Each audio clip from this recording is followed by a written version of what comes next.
Le jour n'est pas encore levé, mais les sœurs prient déjà, en silence.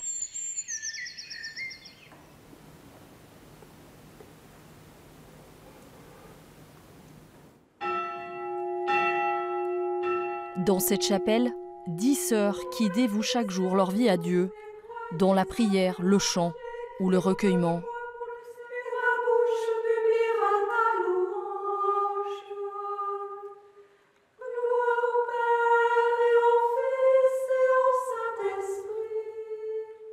Chaque jour, on a 5 à 6 heures de prière par jour et on aime commencer notre journée dans la prière.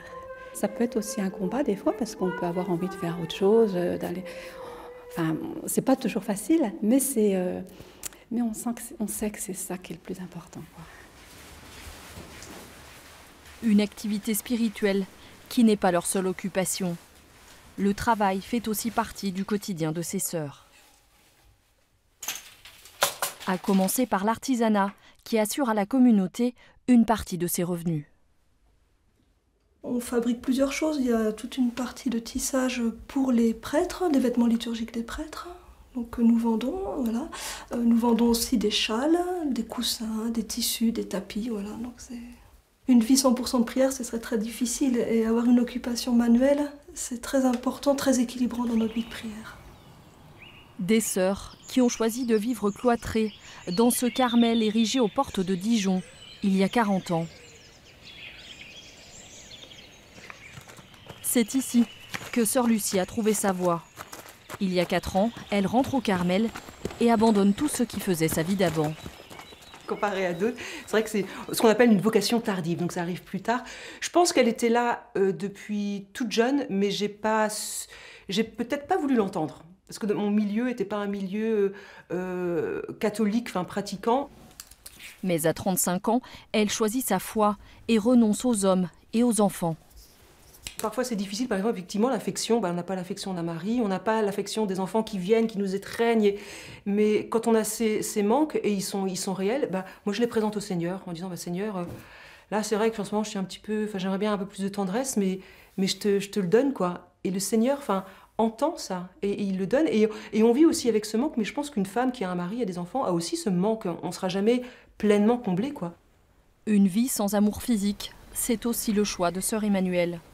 Depuis 20 ans, son espace intime, c'est cette petite cellule de 9 mètres carrés où d'habitude, seule la religieuse en chef peut accéder. Une décision difficile à comprendre pour sa famille à l'époque. Pour des proches, déjà s'engager à la suite du Christ, c'est une chose, mais en plus dans une vie cloîtrée, dans une vie contemplative, c'est encore plus difficile. Pour eux, quelque part, c'était un peu une mort, hein. Il y avait quelque chose il y avait une perte, hein. Je crois que quelque part, ils me perdaient. Et je crois que vraiment après, ils m'ont retrouvée, et ils m'ont retrouvée autrement. Il y a peu de temps, vraiment, ils ont pu me dire même, mais finalement, on reçoit plus de toi que de tes frères et sœurs. Parce que ma sœur est mariée, elle a des enfants qui sont maintenant des jeunes adultes. Et en fait, ils n'ont pas le temps, ils sont toujours entre une chose et une autre. Des religieuses hors du monde, mais pas totalement coupées de l'extérieur. Chaque jour, elles se réunissent pour échanger autour de l'actualité. Des fois, avant les élections, ou avant, on échange aussi sur les problèmes du monde. Ou toutes sortes, vraiment un peu sur tous les sujets, donc on s'éclaire les unes les autres. Ça arrive qu'on se fâche parce qu'il ne faut pas penser que tout le monde a les mêmes idées en même temps. Ça, c'est très difficile.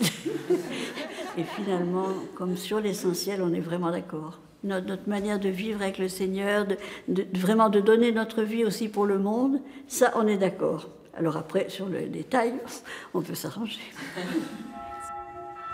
Après cette parenthèse, le Carmel de Flavignerot a refermé ses portes. Les religieuses sont retournées à leur prière.